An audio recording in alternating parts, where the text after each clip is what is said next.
What's good, man? It's your boy Fiends of Fallen Angel, Creative Essence, right here with my brother. Hey, what's up? What's up? It's Big John, representing that 361 Doughboy Records and Ghetto Dreams. What's up? Oh yeah, well, like Smack would say, let's get it popping. You know, what we're gonna do is now we're gonna do a breakdown of the bars. I'm gonna talk to the homie. He's gonna break down some of his bars and just ask him a couple questions on some of the battles. So first we're gonna start off with your Kid Krash battle, your debut. So what I wanted to ask you about the bar that everybody trips out over. Your Jason and Freddie bar. Could you break that bar down for me, bro?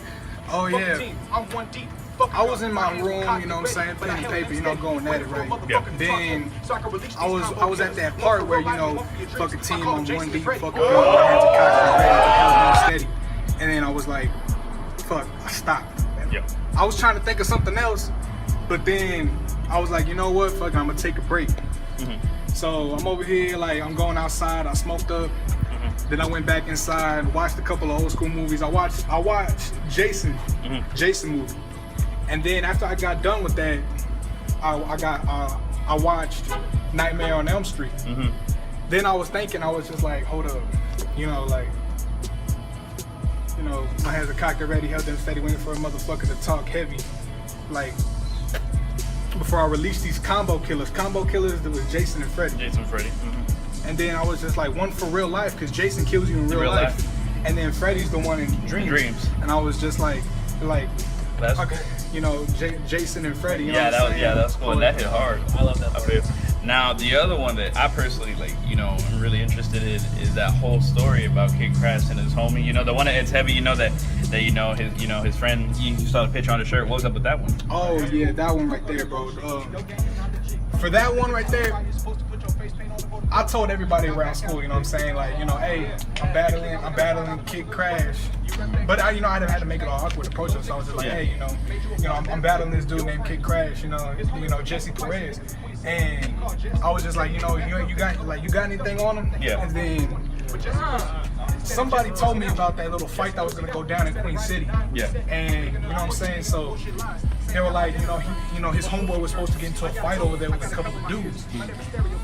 And he called up Jesse saying that, hey man, I need backup.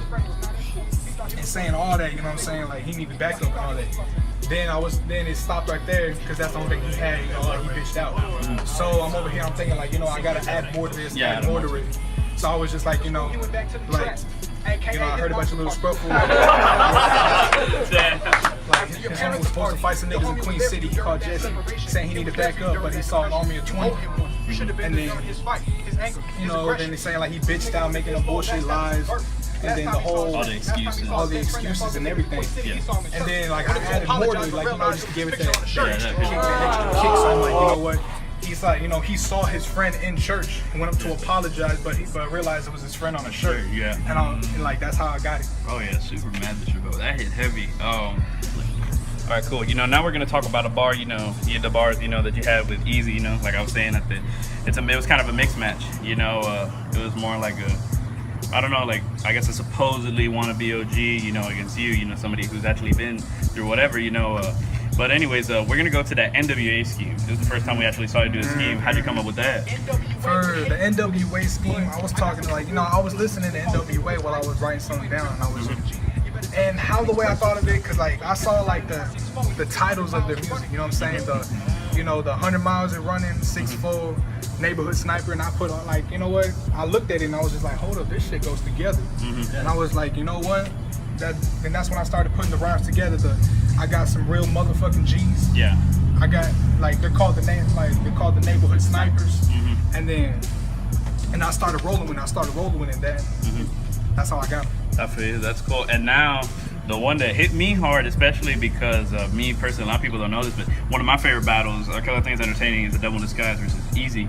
And I think it was super emotional, especially when he brought up the rag and he brought up his friend, mm-hmm. And you brought it up, and the way you did it was like the Kid Krash, with his fight, super disrespectful. How'd you come up with that?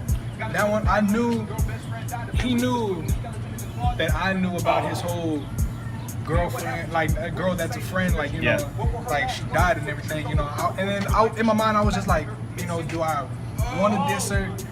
like, should it like be a dick move or should I just think of something else? And Yeah. I was just like, nah, I want to hit him where it hurts. Yeah. So I'm over here and I'm thinking like, you know, like I said, I'm more of a storyteller when I Yeah, rap. absolutely. I'm a storyteller. Yeah. So when I thought about like his whole girl dying thing, I was thinking about like, you know, like what were her last words before you tripped over the power cord and flatlined her mid sentence? Yeah.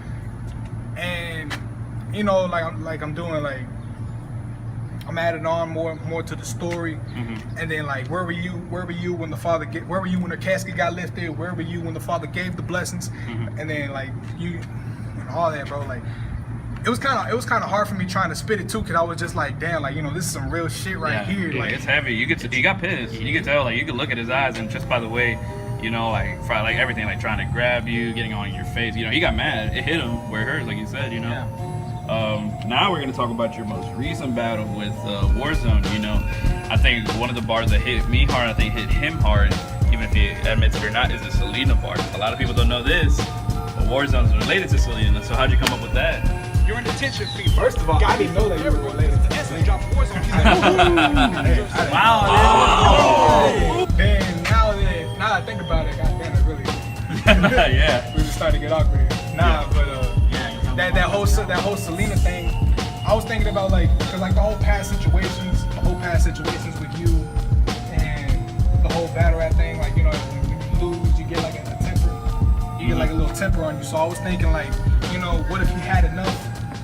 And but like, cause like, you know how the manager of Selena, like she popped her right there. Yeah. And I was thinking like, you know, what if Warzone had fed up? And then he said it was like, you know, he got enough of that whole losing shit. Then he goes in, he starts popping off in the main event. You know what I'm saying? Yeah. So that's what I was thinking. You know, like before he gets mad and he's gonna pull something like the manager Just of Selena. Selena. I feel something. Okay, that's interesting. I didn't think it was gonna be that in depth, but that's exactly why we're doing this videos. And then the other bar that we were gonna ask you to break down was the Kimbo Slice bar, which is funny because I remember even before the battle started, you posted the battle, the bar on Facebook.